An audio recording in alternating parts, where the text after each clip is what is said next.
Mtazamaji wa Jambo TV, mapema leo waziri mkuu wa zamani wa Kenya Raila Odinga ameripotiwa kupoteza maisha kwa sababu iliyoainishwa kuwa ni mshituko wa moyo alipokuwa katika matembezi ya asubuhi.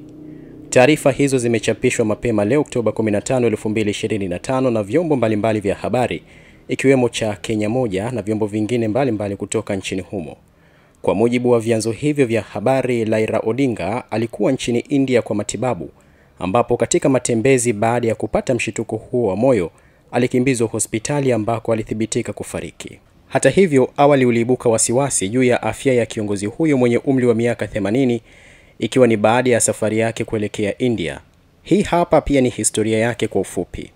Raila Amolo Odinga alizaliwa mnamo Januari 7, 1945 huko Maseno nchini Kenya. Baba yake alikuwa Jaramogi Oginga Odinga, makamu wa kwanza wa rais wa Kenya huru, jambo lililomfanya Raila kurithi mapenzi ya siasa. Alipata elimu yake ya msingi na sekondari nchini Kenya, ikiwemo Kisumu Union Primary na Maranda High School.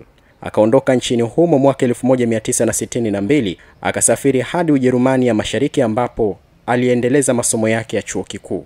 Mnamo mwaka 1970 alihitimu shahada ya uzamili MSc katika uhandisi na mitambo kutoka chuo kikuu cha ufundi cha Magdeburg.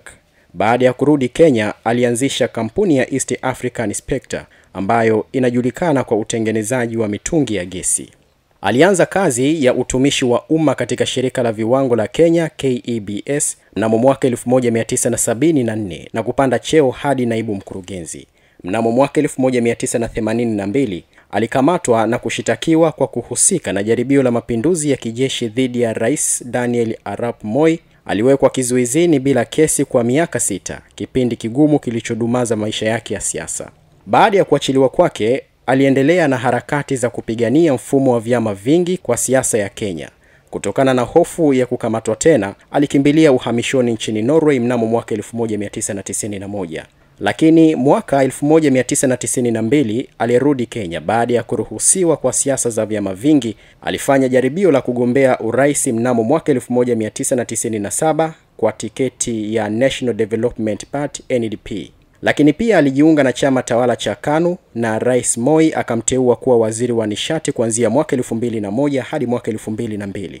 Alitoka KANU na kuunda muungano wa National Rainbow Coalition NARC ambao ulishinda KANU mwaka 2002. Lakini pia alitumikia nafasi ya waziri wa barabara, ujenzi na makazi kuanzia mwaka 2003 hadi 2005 nchini humo, na mnamo mwaka 2007 aligombea urais kupitia Orange Democratic Movement ODM dhidi ya aliyekuwa rais wa 3 wa Kenya Mwai Kibaki.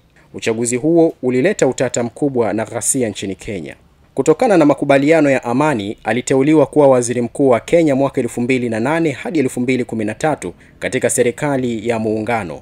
Na baada ya nafasi ya waziri mkuu kukomeshwa, aliendelea kuwa kiongozi mkuu wa upinzani na aligombea urais mara nyingi zaidi, huku pia akihudumu kama mwakilishi mkuu wa Umoja wa Afrika hadi umauti ulipomtokea leo Oktoba 15, 2025 akiwa nchini India kwa matibabu zaidi.